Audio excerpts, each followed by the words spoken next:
The title of today's hearing is Lessons from the Mueller Report, Part 3, Constitutional Processes for Addressing Presidential Misconduct. As many of you may already know, the subtitle is a quote taken directly from Volume 2 of the Mueller Report, where the special counsel describes why he did not reach a, quote, prosecutorial judgment, close quote, regarding President Trump's conduct. There, the special counsel explained that as an attorney operating within the Department of Justice, he is bound by department policy, including an Office of Legal Counsel opinion that asserts that a president is immune from prosecution while in office. The special counsel, quote, recognized that a federal criminal accusation against a sitting president would place burdens on the undue burdens on the president's capacity to govern, close quote. Yet the Mueller report also acknowledged that such an accusation could, quote, potentially preempt constitutional processes for addressing presidential misconduct, close quote. The special counsel's mention of these constitutional processes should not be taken lightly. It goes to the heart of Congress's role in our constitutional system of checks and balances, and it is the subject of today's hearing. As the Mueller report's frequent references to Congress make clear, Congress has a role in investigating the potential presidential misconduct he uncovered so that it may determine how best to exercise its Article I authorities to act as a check on the abuse or misuse of executive branch power. In light of its jurisdiction and past precedent, this committee in particular has a constitutional duty to investigate allegations of misconduct by executive branch officials, including the President of the United States, and is currently investigating allegations of abuse of power, public corruption, and obstruction of justice within the Trump administration. The purpose of this hearing is to examine the range of constitutional remedies available for addressing presidential misconduct under its Article I authorities. Today's discussion will aid the committee in determining the remedies available to it as the investigation unfolds. Under its Article I authorities, Congress has a number of responses to presidential misconduct available to it. With regard to the committee's responsibility to determine whether to recommend articles of impeachment against the president, articles of impeachment are under consideration as part of the committee's investigation, although no final determination has been made. In addition, the committee has the authority to recommend its own articles of impeachment for consideration by the full House of Representatives. The committee seeks documentary evidence and intends to conduct hearings with Mr. McGahn and other critical witnesses testifying before us. That is necessary to determine whether the committee should recommend articles of impeachment or any other Article I remedies, and if so, in what form. The committee is also considering other responses to the conduct under investigation. While censure of the president is rare, Congress has previously passed measures expressing disagreement with specific presidential conduct. The committee is considering several pieces of legislation that would address the allegations of misconduct uncovered by the special counsel's investigation and other serious policy concerns raised by the Mueller report. Legislative proposals to deter misconduct described in the Mueller report include measures that would increase transparency with regard to White House communications concerning law enforcement investigations. Those proposals also include measures to impose additional safeguards to protect the integrity and independence of future special counsel investigations. The committee also has been referred proposals to amend the Constitution to limit the scope of executive clemency and legislation to increase transparency regarding presidential pardons, which responds to additional fact patterns described in the report. Volume 1 of the Mueller report also documented numerous troubling contacts between the Trump campaign and individuals associated with the Russian government. As a result, several members have introduced legislation that would impose a duty on campaigns to report their contacts with foreign governments. With regard to possible criminal, civil, or administrative referrals, the Justice Department has discretion as to whether to act upon a referral by Congress for prosecution or civil enforcement. As even DOJ policy acknowledges, a president is not immune from criminal prosecution after leaving office. And I have introduced legislation that would toll the statute of limitations on federal offenses during a president's term in office. State authorities may also enforce state laws against the president. The congressional referral process serves the important purpose of creating a record and preserving evidence for such time as prosecution, civil enforcement, or other administrative response is feasible. The committee cannot, however, determine which Article I remedies are appropriate without first ascertaining all of the relevant facts, and it cannot do so when the administration refuses to cooperate with legitimate congressional oversight. That is why today's hearing will also give the committee the opportunity to consider the lawfulness of the administration's efforts to limit congressional oversight requests. The Trump administration has asserted that several current and former government officials are, quote, absolutely immune, unquote, from having to comply with congressional subpoenas for testimony. However, the only court to ever consider such claims rejected them in a case involving this very committee's past effort to seek information about inappropriate White House involvement in the firing of several U.S. attorneys. In addition to asserting claims of absolute immunity, in quotes, the White House has instructed several witnesses not to comply with the committee's duly issued subpoenas for documents or to answer questions on the basis that the documents and answers are subject to executive privilege or would otherwise, quote, implicate constitutionally based executive branch confidentiality interests, close quote. Needless to say, these assertions raise a host of problematic legal and constitutional issues. We have a distinguished panel of witnesses who can help us sort through the various constitutional processes implicated by the Mueller report, and I look forward to hearing their testimony. It is now my pleasure to recognize the ranking member of the Judiciary Committee, the gentleman from Georgia, Mr. Collins, for his opening statement.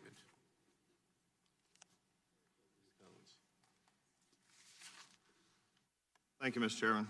I was sorry. For a moment, you ever have one of those dreams? You know, I thought there's been movies about this. You have a dream that you wake up and you're back in school. You're back in high school. For me, it was back with Miss McCall's class in North Hall High School, American government class. And it's the proper role of government and the different checks and balances and, you know, what is Congress's role and what's the president's role and what's the judiciary's role. We could stop this hearing right now because the chairman just laid out all the congressional routes and avenues that Congress has to it. And we're going to have a time, and I'm glad the panel's here. Y'all are great folks. You've got scholarly work. We're going to hear some, wonderful things. But we've stopped right here. The problem is we're just dragging this on. It's not that you want to come to impeachment. The chairman talked about impeachment. If that's what you want to do, then that's the part. We don't need to discuss, is this a constitutional right of Congress to do impeachment? That is exactly what Congress is right to do. The constitutional processes are very well addressed in the Constitution and in our processes. But instead, we come here today to have another almost impeachment hearing, but not an impeachment hearing. We want to get facts. We want to do this. No, we're just waiting on and on. I'm trapped back in 9th grade. Miss McCall was a wonderful teacher, but I don't want to go back through it again. This is black and white. We know this problem here. So what are we not doing? Instead of this morning at 9 o'clock on a Friday on a fly-out day when we are actually, the chairman and I have a bill on the floor here in just a little bit that actually touches real people's lives in New York from the 9/11 fund, which is a very valid thing that we need to be doing. Yesterday, we spent this entire committee time arguing over subpoenas and the discussion on the border, but yet, why wouldn't we use this 9 o'clock time to actually have a markup of actual immigration bills, such as mine that addresses border issues? Now, you may disagree with what I propose, but that's what markups are for. That's what actually is taking this time, and you have a bill. Put your bills up. Let's actually get to actually solving real issues instead of having theoretical college discussions on what is Congress's power. If we don't know what Congress's power is now, this hearing's not going to help us. In fact, it's ridiculous. Legislation, I agree with the chairman. The chairman talked about election, which actually the Mueller report actually found election interference. Why aren't we putting those bills forward instead of having our authority taken over by the House Admin Committee on election bills because they don't want to run it through here? Let's solve problems. Process. Here's our biggest thing from yesterday. And maybe this is it, is what the process is. We know what the process is. The majority just can't find their way to figure out what they want to do with that process. And so next week we have Robert Mueller coming in here, and the whole bottom row is disenfranchised for the most part. I guess there's some more negotiations going on. I've read that in the media. Maybe I need to call Chairman Schiff and make sure that that was okay, because they were undoubtedly driving this ship, because they all get to talk next week. My side doesn't, and neither does the Democratic side get to talk. It disenfranchises Florida, it disenfranchises North Dakota, it disenfranchises everyone. But instead of that, we're doing this. It just frankly boggles the mind. But I will say this. if there's anybody on this committee, and there are very wonderful people on both sides of this committee who are very, very intelligent. And you can ask your questions today, and we can talk about the constitutional process, and you've got some great folks here to talk to you about it. But in all due respect, we know what the constitutional process is here. We just want to dance around it so we can keep another round of stories going that the Judiciary Committee is pursuing and harassment and doing what it needs to do to make sure this administration's held accountable because we don't like him. The economy's good, life's going better, and we don't like it because we don't like the November 16th election. That's all this is about. We found that out again yesterday. We were going to find it out again this morning. So for everybody who didn't get to the wonderful ability to be in Miss McCall's 9th grade American government class at North Hall High School, this may be your opportunity. Get your horn books out, get your study books out. This is going to be a constitutional process of what we already know is our processes, but we're going to have some experts tell us what those processes are. Mr. Chairman, there's a lot of things you could be calling today. This isn't one of them. Why don't we actually take up real legislation to fix the border crisis, to fix the issues that we all talk about up here? Instead, we have hearings. Our body is to actually legislate. You and I have legislated before. Let's start legislating and stop the show. But as again, the popcorn's cooking. It's time, as I've always said, let the show begin. I yield. Thank you, Mr. Collins. And I will now introduce today's witnesses. Carolyn Frederickson is president of the American Constitutional Society for Law and Policy. And previously, she was the director of the American Civil Liberties Union's Washington Legislative Office, held various positions in the Senate, and served in the Clinton administration. Ms. Frederickson received her JD from Columbia Law School, in my district, and her BA from Yale University. John Eastman is the Henry Salvatore Professor of Law and Community Service and the former dean at Chapman University's Dale Fowler School of Law. He also serves as director of the Center for Constitutional Jurisprudence at the Claremont Institute. Previously, Dr. Eastman served as a law clerk to Justice Clarence Thomas and to Judge J. Michael Luddig. Dr. Eastman received his PhD from Claremont Graduate School, his JD from the University of Chicago Law School, and his BA from the University of Dallas. Michael Gerhardt is the Samuel Ash Distinguished Professor in Constitutional Law at the University of North Carolina School of Law in Chapel Hill. Professor Gerhardt served on then-President-elect Bill Clinton's Justice Department transition team and drafted the administration's judicial selection policy. He later served as special counsel to the Clinton administration and the Senate Judiciary Committee.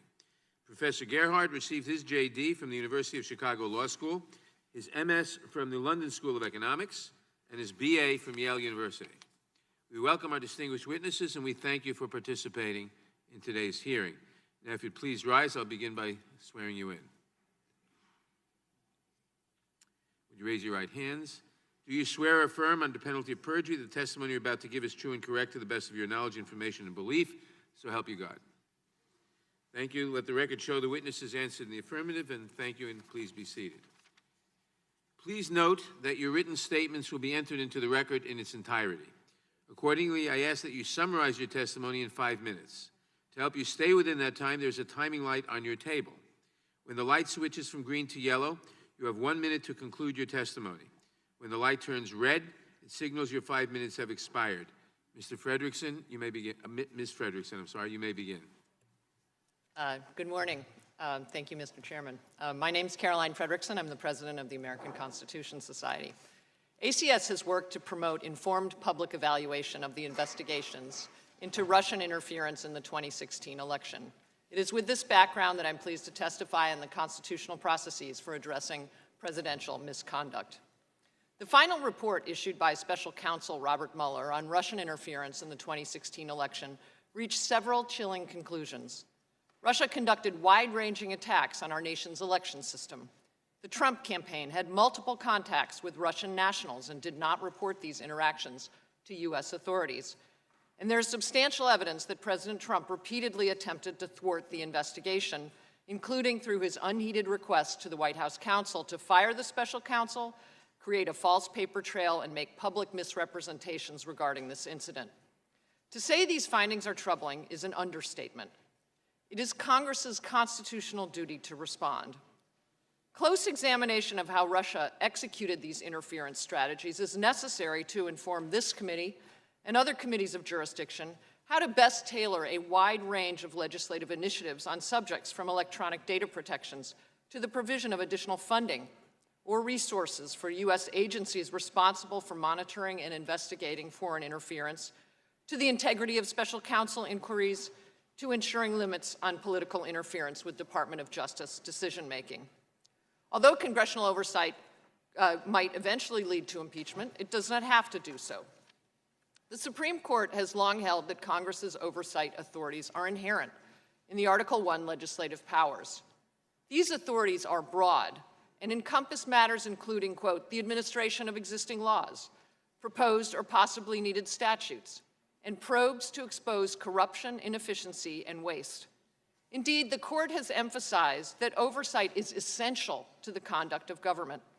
This committee has additional constitutional authorities to conduct oversight under Article I, Section 2, stating that the House of Representatives has the sole power of impeachment. Congressional investigations often lead to new laws, but some investigations have led Congress to conclude that enacting new laws is not necessary to address issues identified in the inquiry. Sometimes congressional oversight has led to executive branch reforms. Other times, inquiries into alleged administration corruption have resulted in resignations, referrals, House or Senate resolutions memorializing disapproval of presidential or other administration misconduct, or impeachment proceedings. Congressional oversight history is replete with investigations into alleged White House misconduct that did not involve impeachment. Many involved testimony from top White House aides, including White House counsels, chiefs of staff to the president, national security advisors, and top advisors to the vice president and first lady. Impeachment proceedings have begun without any formal vote of the House. In addition, for presidential impeachments, the Judiciary Committee has conducted hearings to determine whether or not to recommend articles to the full House. In the impeachment of President Nixon, the House Judiciary Committee had been considering articles of impeachment for close to a year before there was a full House vote in February 1974. With respect to the Mueller report and related information, several key unanswered questions demand rigorous congressional review. For example, how can Congress best protect our elections from future attacks by Russia or other hostile nations? Why did Trump campaign officials, associates, and then candidate Trump continue to have contact with Russians after becoming aware of the hacking?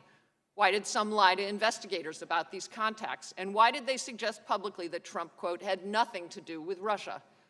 Does the substantial evidence of obstruction of justice and other misconduct merit further congressional action, including legislation, censure, impeachment, or referrals? And finally, does the content behind the Mueller report redactions and gaps in evidence suggest any additional wrongdoing by the president or others? Congress's job has been made substantially harder by the administration's intransigence in resisting congressional oversight at every turn, instructing officials to disobey congressional subpoenas, and invoking broad claims of executive privilege. And it has gone so far as to claim that this committee even lacks authority to investigate these matters in the first instance. Given the gravity of the Mueller report conclusions and the related information that has emerged publicly to date, a failure by Congress to examine these issues would constitute an abdication of Congress's fundamental constitutional oversight responsibilities. Thank you.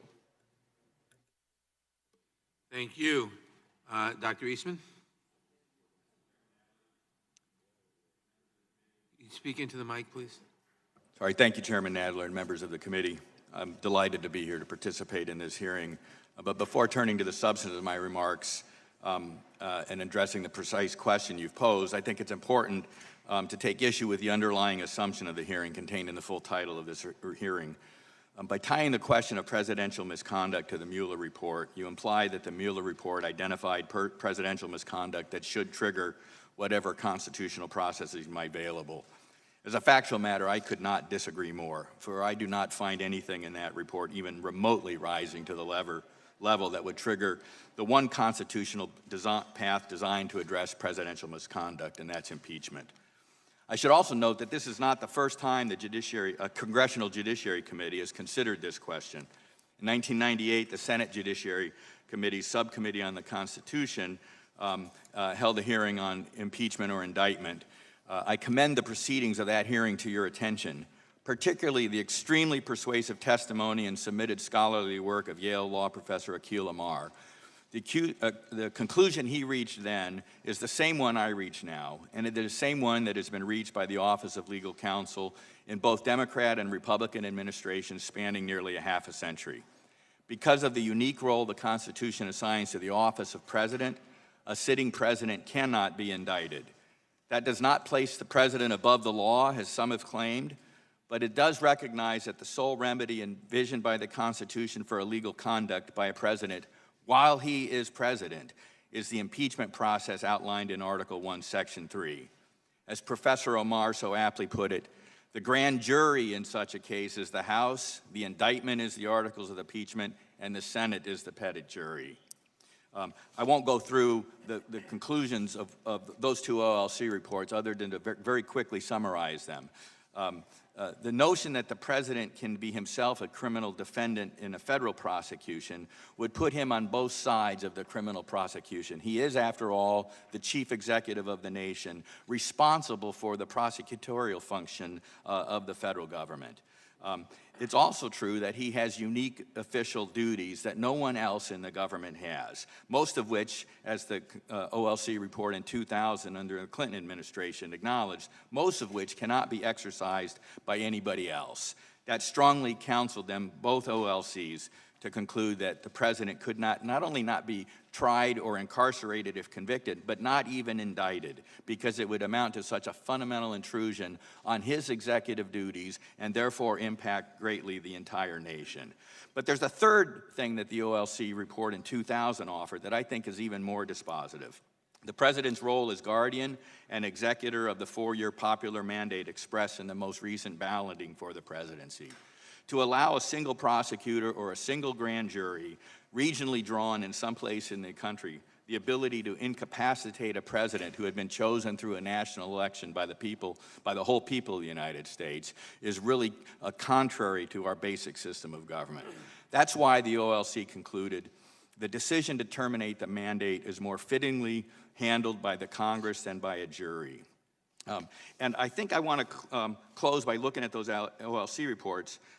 They focus on the fact that the impeachment process is done by elected members of Congress who are politically accountable. And it's that piece that I want to focus on. Because if there is indeed anything in the Mueller report that rises to the level of treason, bribery, or other high crimes and misdemeanors, then the members of this body will likely be held accountable politically if the House does not initiate impeachment proceedings. But the flip side of that coin is also true.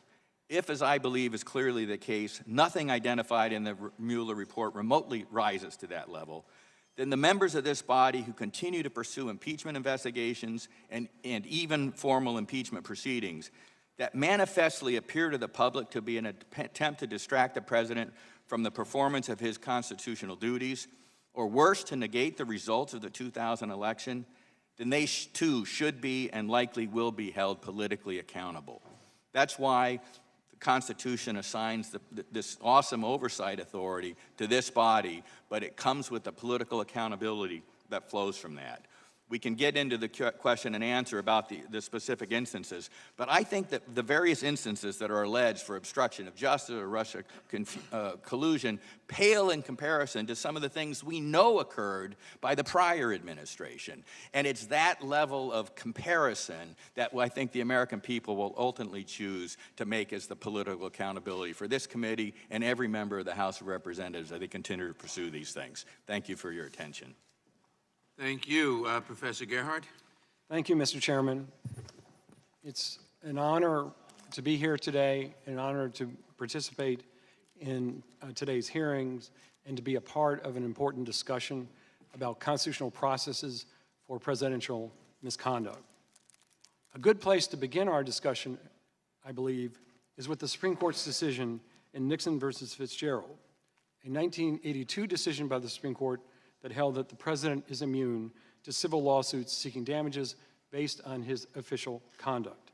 Near the end of its opinion, the Supreme Court recognizes a number of other ways in which the Constitution allows for the president to be held accountable for his misconduct.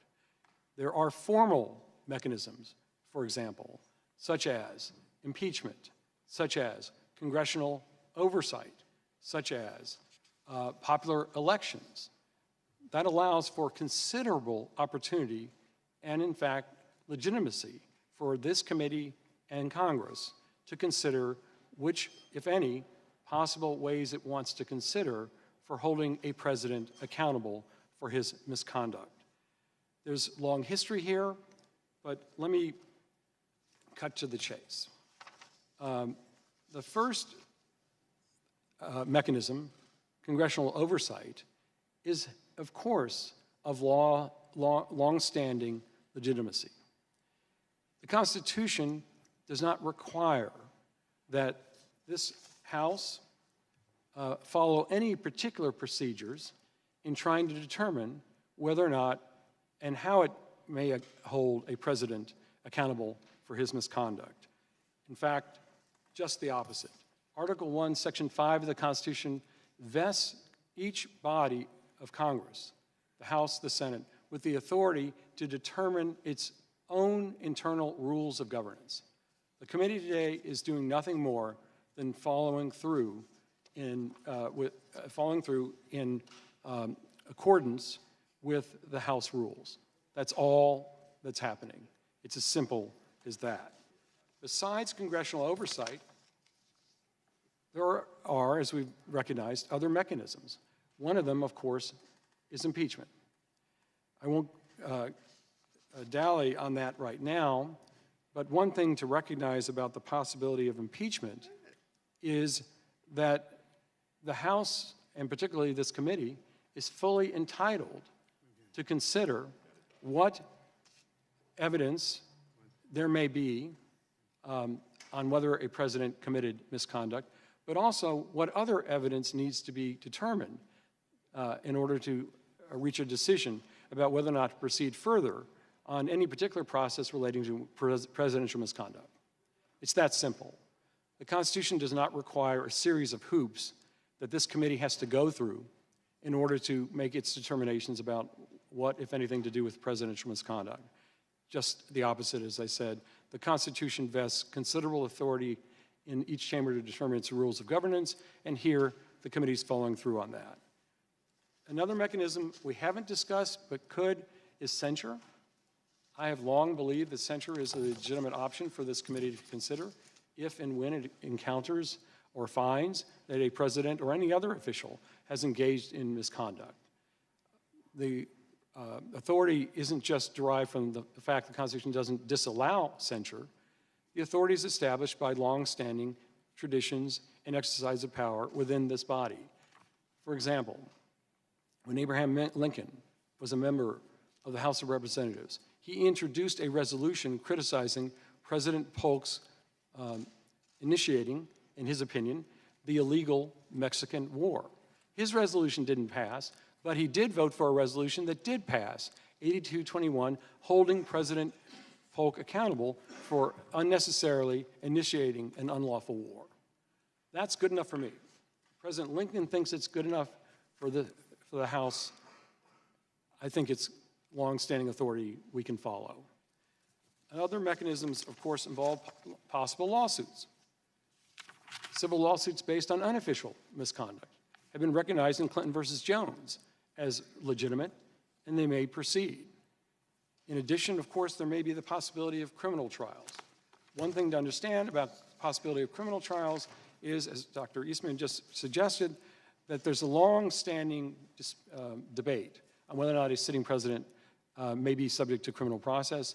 I believe so. I've set forth my arguments in my written statement. I won't expand on them here, but I'm happy to answer questions about it. And of course, a final thing I hope you'll allow me to just finish with is something that Raoul Berger, long recognized as one of the great authorities on impeachment, said 30 years ago in the New York Times. He said, by refusing to comply with the subpoenas of the House Judiciary Committee, President Clinton is setting himself above the Constitution. No president is above the law. No president can use his authority or any of his powers to thwart the powers of this body, and therefore to be above and beyond any accountability to the law. Thank you very much for the opportunity to be here today.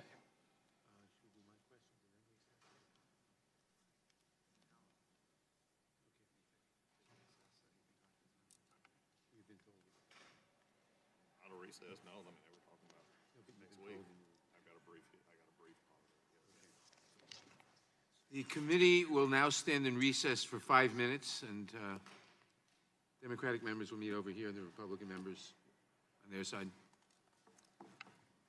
This will be a 5-minute recess. And we'll now proceed under the 5-minute rule with questions, and I'll begin by recognizing Mr. Collins. And I thank the chairwoman for doing that. We've got to go to the floor and take up the 9/11 bill, so I appreciate that. And I probably won't be long, but Mr. Eastman, let's talk just for a moment. Do you think there's any possibility that this group of attorneys and non-attorneys on this Judiciary Committee have any, or their staffs have any problem understanding the constitutional role of Congress in oversight of the administration, on any administration? I don't know the background of every member, but I think the usual member ought to know the answer to that. And that would come from just, if nothing else, life growing up and taking, government classes going up, correct? Well, that's good. One of the things I want to be interested in, and there's a lot of things that people will talk about today, and we'll get into a lot of different things, but one of the problems that I've had here, and we talk about constitutional process, we also talk, and the professor here talked about our internal processes and going on, and one of the things that I've been just very disappointed in our committee for the last 6 months is our way we handle subpoenas and the way that we have went through contempt and how we have rushed through this process and how you're familiar with subpoenas, correct? Yes. And how they should operate.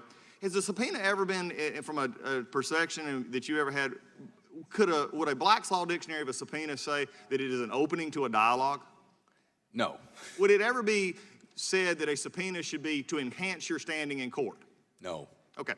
If that be true, then my question is, do you believe that it hurts us as an institution when we rush through these issues of contempt and subpoena? And I'd love for you to talk about that for a minute. Well, look, I want to take up, I agree with most of what Professor Gerhardt said. The one point of disagreement I have is I don't think he gave enough credit to the notion that these fights over congressional subpoenas and congressional testimonies by the executive are ones that arise out of a deliberate design function of the Constitution, which is a separation and a counterbalance of powers. Yes, the Congress has oversight authority, but there are limits to that authority, and those limits we typically classify generally as executive privilege.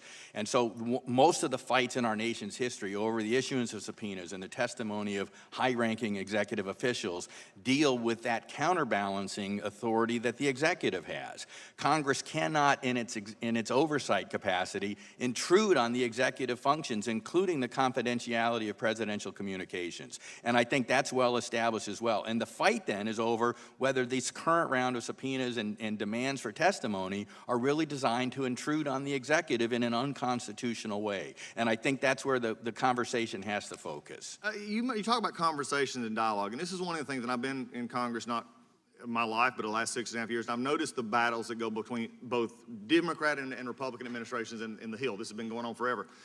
Do you believe it's good, and I got several questions here, do you believe it's good for a committee just to lead with no conversation with an individual, or to lead with a subpoena? I don't. I think there's a lot of negotiation that has historically gone on those issues. And we have went to the floor for contempt on very limited terms, especially with the Attorney General, and a shortened time here. The question that I would have here is, if you look at this from a judge's perspective, when they say, and we talk about, and by the way, this committee seems to be unique in this because other committees, such as the Intel Committee, actually negotiated and began to get stuff in the proper way of back and forth and back and forth. When we go to, if we were to try and enforce one of these contempts that we have done with lack of foundation, lack of background, do you believe it hurts this committee and this institution as a whole? I think it would certainly undermine the claims in the court that the subpoenas or the efforts were made in good faith, and that would certainly undermine any court's plan on giving enforcement effort to those things. I appreciate it. I know in my home county of Hall County, my judges would look at me and say, go back and do your job, and before you bring it to me. So with that, I do appreciate the chair's indulgence, and know that I'll yield back. Okay, thank you. The chair recognizes Representative Lofgren for 5 minutes. Thanks very much. I think this is an important hearing. I noted the ranking member's comment that we should be taking up other subjects instead of this one, and I can't help but recall that the Democrats, in terms of election security, as a first order of business, introduced H.R. 1 about election security and got no help from the minority party. And my own bill, the SAFE Act that we just passed 2 weeks ago, to harden election systems got only one Republican vote. So I think that's a bit disingenuous. Let me talk about the OLC opinion.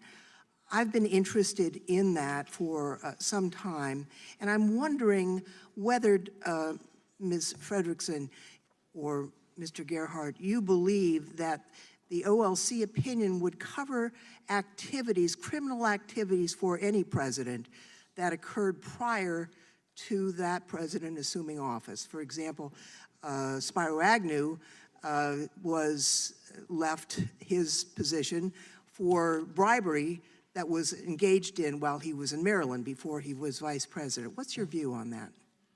Well, I think Your microphone's not on. I'd just say two quick things, and then I think Professor Gerhardt probably has a more thorough answer. I'd say one thing is that I think the vice president is not covered. Oh, I understand that. I just meant by that the as an opinion. example. But I think that's just one of the weaknesses of the OLC opinion is it does seem to indicate that insulate a president from judicial process in a way that I think is not consistent with the rule of law as understood by the founders. One of the questions I've had, if I can throw at you, in addition, Professor Gerhardt, is there any limit to this? Let's say someday in the future, President A is annoyed with the vice president, pulls out a gun, shoots the vice president in the head in the Oval Office. That would be a federal crime. Would that President A in the future be immune from prosecution? I hope not. And I respectfully disagree with the OLC opinion. Obviously, OLC does fantastic work. They're not right about everything. I mean, everybody is subject to scrutiny, and in this case, I think they got it wrong. I've long thought that the president is not special. Everybody in government is subject to criminal process, and should anybody in government commit a crime, they're not entitled to any immunity. I think that's the Constitution we have. In fact, to go back to your earlier question about whether or not a president, we can just, let's keep it hypothetical, commits a crime before he's elected. And nobody knows about it. If we find out about it later, it becomes almost absurd to imagine that the country has to somehow sit tight for 4 or 8 years until he leaves office before he is subject to a criminal trial. If that crime has any relationship to his election, and it almost certainly does because it would have affected people's votes to know about it, even if, then I think the Constitution gets turned on its head. Let me ask you this. In terms of the OLC opinion, obviously they're just looking at federal prosecutions. We have 50 states. If the President A shoots somebody who's not a federal official in a state, that would be a violation of state law. Do you believe that the Constitution prohibits a state prosecution of a president for a state law violation? I don't believe it does, but I also should just point out, for the record, that this committee and this House of Representatives has confronted this issue already, to some extent, in the case of Thomas Porteous. Right. Thomas Porteous was a federal district judge who nobody knew. We were on the committee during the impeachment, so. But I won't go into details if you don't want, but I think they're quite pertinent. The point is he committed criminal misconduct before he entered his office as a federal district judge. He didn't tell the Senate about it, and that turned out basically to be fraud against the Senate and was a basis for his impeachment. Let me just ask a final question. If the DOJ opinion is correct, it seems a logical extension is that the federal prosecutors could not be expected to actually investigate a president. And when you think back to the Nixon impeachment, Jaworski was, provided information to the Congress. Certainly, Ken Starr provided us information. I was on the committee at that time. Presumably, that would not be permitted if you could not prosecute a sitting president. Is that, what do you think of that? Time has expired, but you can answer. Well, I think if there's, if a prosecutor finds evidence of obstruction, for example, then that may be an appropriate time to consider the propriety and legitimacy of criminal process. I think that no one, the very principle of no one being above the law means just what it says. Nobody's above the law. The president can't obstruct an impeachment question, a House committee looking into the possibility of whatever misconduct he's committed, because if he could do that, then he really is above the law. Thank you. My time is expired. Thank you. The chair recognizes the gentleman from Florida for 5 minutes. Thank you, Madam Chair. Mr. Eastman, you've commented on the potential harms that can come with a special counsel that's unbridled. Is there anything you'd like to add to that? Well, I mean, I want to pick up on something that Professor Gerhardt said, the notion that the president would be above the law. One of the things that has troubled me about the OLC opinions, which I think are correct, is that potential criminal liability may not exist at all for a sitting president for criminal conduct either while in office or before, given the statute of limitations problems. Both OLC memos recommended to Congress that they could address that issue, and I would encourage you to do so. That would ensure that no president is above the law at the end of the day, but it would also ensure, and I think this is what the OLC memos are both based on, and they would apply whether the criminal conduct occurred while in office or before, the unique responsibilities of the president in our system of government and the ability of a single prosecutor or a single grand jury to interfere with that. And I think that's why the OLC memos are correct.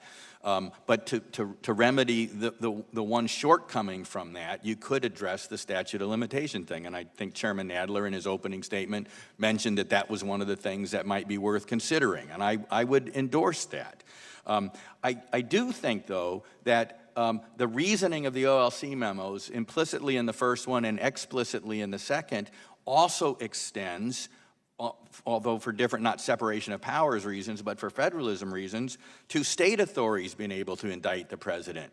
And I think they're right about that as well. That door is closed as well for the same reasons that a federal indictment against the president while he's sitting is closed.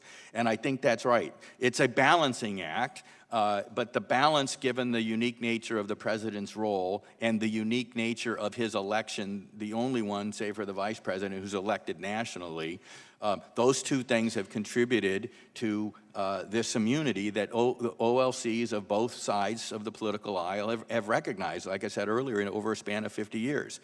That doesn't keep the president off the hook, but it does shift the discussion to a politically accountable body where people can be held to account if they abuse the investigative process.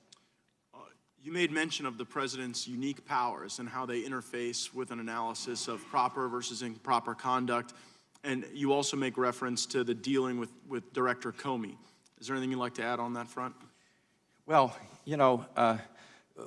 something that Chairman Nadler said in his opening that I disagree with, and I think is important to get out here. One of the pieces of legislation that is being considered is to expose White House communications with the Department of Justice to identify whether the president is having any role in prosecutorial decisions. I think that idea fundamentally misunderstands the nature of Article 2 of the Constitution, which says the executive power, all of it, is vested in the President of the United States. The Attorney General in its prosecutorial functions at the Department of Justice holds that power derivatively from the President. The FBI, in its investigative power, holds that power derivatively from the president. The notion that the president can't be the one to make the prosecutorial or the investigative decisions is to completely undermine that core aspect of Article 2. And so I think that idea is just simply misguided. Now, if the president decided that Director Comey, and I outline in my testimony why I think both sides of the political aisle in Congress were upset enough with Mr. Comey to have warranted removing him long before the president did, but the president had that authority himself. And I don't think that exercising an authority that he constitutionally has rises to the level of obstruction of justice. Thank you, Madam Chair. I yield back. The chair recognizes the gentlewoman from Texas for 5 minutes. I thank the chair very much. I'm going to read partly a statement by former federal prosecutors, and I would also like to add, having been here in 1998 and also for a number of impeachment proceedings regarding federal judges, when Mr. Starr handed our friends on the other side of the aisle the Starr report, they immediately began impeachment proceedings. And that was the historical record that was created. I don't know if they were concerned about any factual basis other than the Starr report. In this instance, we are meticulously listening to scholars and interviewing individuals by way of subpoena and building the building blocks of the constitutional process, and as well the building blocks of the understanding of the American people. Each of us believes that the conduct of President Trump described in Special Counsel Robert Mueller's report would, in the case of any other person not covered by the Office of Legal Counsel policy against indicting a sitting president, result in multiple felony charges for obstruction of justice. They recount the president's efforts to fire Mueller and to falsify evidence about that report, about that effort, the president's efforts to limit the scope of Mueller's investigation, to exclude his conduct, and the president's effort to prevent witnesses from cooperating with investigators probing him and his campaign. Professor Frederickson, do you find agreement with 1,025 prosecutors, the possibility of such? I have to say, I've never been a prosecutor, but I think it's a very impressive list of some of our nation's most illustrated prosecutors who have engaged in lengthy careers. And I think I take what they say very seriously. I think it is very important for this committee to go further and examine the allegations that were laid out in the Mueller report. And thank you. And I ask the chairwoman to ask unanimous consent to place a statement by former federal prosecutors. Part of what I just read, 1,025 indicate that the president would be subject to felony charges if he was not the president of the United States. Let me also make mention, thank you very much, of HRES 396, a resolution of investigation, Professor Gerhardt, and welcome to all of you, by the way. Thank you so very much for your presence. It recounts, it's under our Rules 6 and 7 of House Practices. It is an instruction for the Judiciary Committee to investigate, but included in the resolution, it indicates various elements of investigation: violation of the Foreign Emoluments Clause of the United States Constitution, violation of the Domestic Emoluments Clause of the United States Constitution, obstruction of justice, abuse of power, misfeasance in public office, malfeasance in public office, failure to protect the confidentiality of national secrets from enemies, foreign and domestic. Just a litany similar almost to articles of impeachment. But let me ask you this. In your written testimony, you note that the theme that clearly emerges from early discussions of the scope of impeachable offenses are that they are not neatly delineated but depend on context and gravity, of which the responsibility of this is housed in the Judiciary Committee, and not all crimes are impeachable, and not all impeachable offenses are crimes. But I would ask you, is impeachment limited to criminal acts? Not at all, Congresswoman. In fact, it's important to understand that one of the most, that a significant theme in the Constitutional Convention was that when the delegates thought of possible impeachable offenses, they were trying to figure out the scope of them. They never listed something that was actually a crime. They listed things that were not crimes. And in fact, many impeachments have been based on things that are not crimes. I'm going to go on to another question. Sure. Can a president be impeached for conduct related to improper exercise of his Article II powers, such as removing a subordinate federal officer? And let me add, would all communications between the president and, say, the Department of Justice always be protected, always be not subject to review or suggesting that it were inappropriate? I think it's an overreach to suggest the president somehow can insulate all his communications with anybody from congressional inquiry. That essentially makes the presidency unaccountable. So can he be impeached for the improper exercise of Article II? Absolutely. And can the president be impeached at least partly on his conduct or her conduct before assuming office? I believe I've suggested both in my statement and in other writings that I think the presidency could be subject to impeachment for that. Yes. And clearly, the Mueller report in Volume 1 has talked about a number of incidences dealing with the Russian intrusion into our elections that seemingly this administration and the office of the president was involved in. At the very least, this committee is entitled to look into things. So you've got the Mueller report. The Mueller report obviously contains a lot of different things, such as possible acts of obstruction of justice. It's quite reasonable and legitimate for a committee, for this particular committee, to look at that and to ask whether or not more investigation is needed. There's nothing in the Constitution that precludes the committee. In fact, there's a lot in the Constitution that supports this committee looking at that material and deciding whether or not it does provide evidence of misconduct or whether or not it needs more evidence. I thank the chairwoman. I yield, ma'am. Okay, thank you. The chair recognizes the gentleman from California.